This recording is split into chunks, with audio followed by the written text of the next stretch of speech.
Hier soir, vous disiez discuter avec certains députés, les Républicains, pour éventuellement les rallier.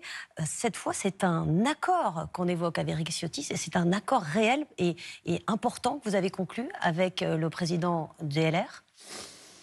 Emmanuel Macron a pris une décision forte, celle de convoquer de nouvelles élections législatives.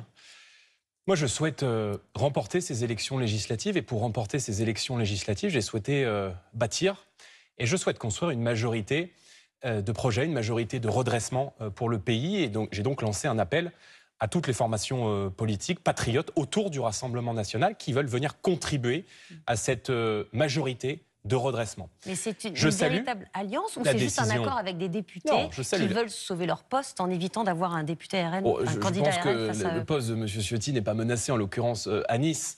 Mais l'enjeu de ces élections législatives, c'est de rassembler une majorité d'hommes et de femmes politiques engagés pour redresser notre pays et pour mettre fin à la situation de désordre sécuritaire, migratoire et budgétaire dans laquelle nous fait plonger Emmanuel Macron. Je me félicite qu'Éric Ciotti ait répondu favorablement à cet appel et je vous confirme ce soir qu'il y aura donc un accord dans ces élections législatives entre le Rassemblement national que je préside et que je conduis, les Républicains, et il y aura un certain nombre de députés des Républicains sortants ou investis qui seront soutenus par le Rassemblement national. Il y en aura plusieurs dizaines.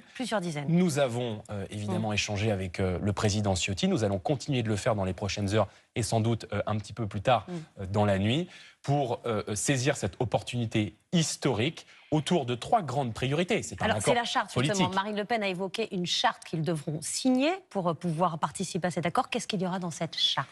Si les Français m'accordent leur confiance et que je suis demain le chef du gouvernement, j'établirai des urgences et des priorités qui me semblent être celles aujourd'hui du pouvoir d'achat, de la sécurité et de l'immigration. Ce sont sur ces 3 grands chantiers que nous avons établi une charte qui a été soumise au président Ciotti, qui est soumise aussi évidemment à la disposition de tous les patriotes qui souhaitent nous rejoindre dans ce combat. Mais lors de ces législatives, il y a la possibilité de donner à la France une majorité nouvelle et un gouvernement patriote d'union nationale.